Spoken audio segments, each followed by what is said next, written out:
আসসালামু আলাইকুম, welcome to my channel Sultana সমেট কিচেন। আসছে পবিত্র শবে বরাত উপলক্ষে আমার স্পেশাল রেসিপি বুটের ডালের হালুয়া এবং বরফি রেসিপি।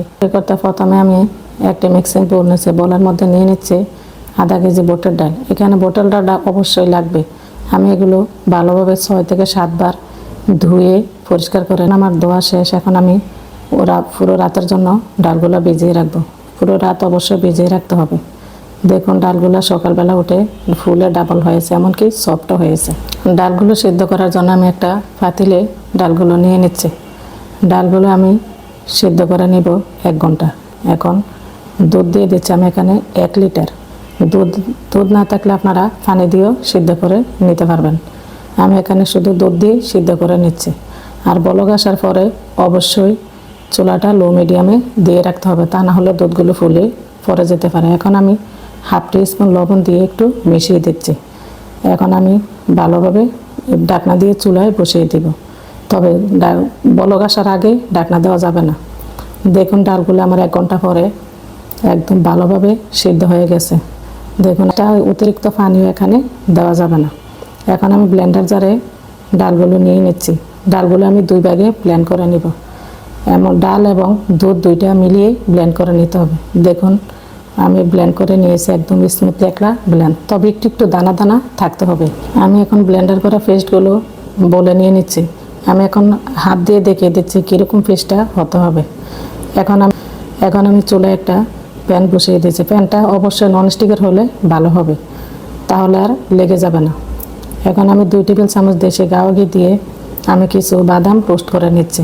আমার এখানে কাজু বাদাম এবং পেস্তা বাদাম আমি রোস্ট করে নিচ্ছি।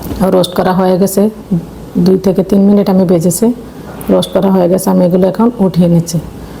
এখন কিছু দারচিনি এবং এলাচি দিয়ে এখন আমি আবারও দিয়ে দিচ্ছি হাফ কাপ ঘি। ঘিটা 2 কাপ ডালের জন্য হাফ কাপ ঘি অবশ্যই লাগবে। এখানে তেল ইউজ করা যাবে না। ডালের মিশ্রণটা ঘিয়ের মধ্যে দিয়ে দিচ্ছি। দেওয়ার সময় অবশ্যই চুলাটা লোতে রাখতে হবে, তা না হলে নিচে ঘিগুলো পুড়ে যেতে পারে। আমার চুলাটা এখন লো মিডিয়ামে আছে, দিকের পাতিল একটু কম লাগে। এখন আমার ঘিটা মিশ্রণ হয়ে গেছে। এখন আমি 2 কাপ ডালের জন্য 1 কাপ চিনি দিয়ে দিচ্ছি। চিনিটা মিশানোর পর দেখবেন একটু লিকুইড হয়ে যাবে। তারপরে আবার নাড়তে নাড়তে আবারও টেক্সচারটা ভালো হবে, না নেড়ে যেতে হবে, অনবরত নাড়তে হবে। এখন আমি হালকা একটু ফুড কালার অ্যাড করে নিচ্ছি, সামান্য কিছু লিকুইড ফুড কালার।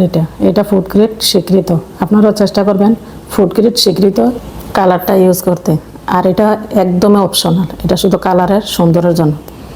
এই পর্যায়ে আপনারা হালুয়া হিসাবেও খেতে পারেন, আর জাল করতে হবে না। এখন আমি এটা বরফি তৈরি করব। এখন আমি 2 টেবিল চামচ ঘি দিয়ে দিচ্ছি, কারণ ঘিটা লাস্টে দিলে ফ্লেভারটা অনেক ভালো আসে, এমনকি খেতেও ভালো লাগে। দিচ্ছি এখন দেখুন কড়াই থেকে যখনই মনে করবেন যে উঠে আসছে, তখনই মনে করবেন যে আপনার বরফির জন্য একদম পারফেক্ট হয়ে গেছে। এখন 1 টেবিল চামচ ঘি দিয়ে আমি ব্রাশের সাহায্যে ভালোভাবে ঘিটা স্প্রেড করে দিচ্ছি। আর আমি একটু গরম গরম হাত দিয়ে ভালোভাবে স্প্রেড করে ছড়িয়ে দিব। আবার দেখুন হাতের মধ্যে ঘি লাগিয়ে নিতে হবে। এখন আমি ভালোভাবে হাতের সাহায্যে হালুয়াটা সুন্দরভাবে একটু বিছিয়ে দেওয়ার চেষ্টা করছি। মিষ্টি সব কিছু দেখুন আমি এক্সট্রা যে এলাচি দারচিনি এগুলো আমি বেছে নিয়েছি, অবশ্যই ফেলে দেওয়ার চেষ্টা করবেন। এখন আমি বাদাম কুচিগুলো দিয়ে একটু গার্নিশ করে নিচ্ছি, এখনও দিতে পারেন। এখন আমার ভালোভাবে স্প্রেড করা হয়ে গেছে। আমি ফ্রিজে 1 ঘন্টা রেখে দিয়েছি। এখন 1 ঘন্টা পর আমি এগুলো কেটে শেপ দিয়ে নিই, তা না হলে শক্ত হয়ে যাবে। আমি এভাবে একটা আমার মতো করে শেপ দিয়ে নিচ্ছি, আপনারা চাইলে যে কোনো শেপ দিয়ে নিতে পারেন। আমি শেপ দিয়ে আবারও রেখে দিব নর্মাল ফ্রিজে 1 ঘন্টার জন্য। এখন দেখুন 2 ঘন্টা পর এখন দেখুন আমার বরফিটা কত স্মুথ এবং পারফেক্ট হয়েছে। চেষ্টা করুন প্রতিটা টিপস এবং ট্রিক্স ফলো করতে। আমি আপনাদের দেখিয়ে দেওয়ার স্বার্থে এগুলো সব কিছু ভিডিওতে তুলে ধরছি। মাশাআল্লাহ দেখুন আমার বরফিগুলো কত সুন্দর হয়েছে, একদম পারফেক্ট বরফি হয়েছে। দেখুন ভিতরটাও কত একদম সফট হয়েছে। আপনারা আমার এই রেসিপিটা বাসায় একবার হলো ট্রাই করে নেবেন। ডালের লাড্ডুগুলো কত সুন্দর হয়েছে। আমার এই রেসিপিটা ভালো লাগলে অবশ্যই একটা লাইক কমেন্ট শেয়ার করে দিবেন। নতুন নতুন রেসিপিতে আমার চ্যানেলটা অবশ্যই সাবস্ক্রাইব করে বেশি বেশি শেয়ার করে দিবেন।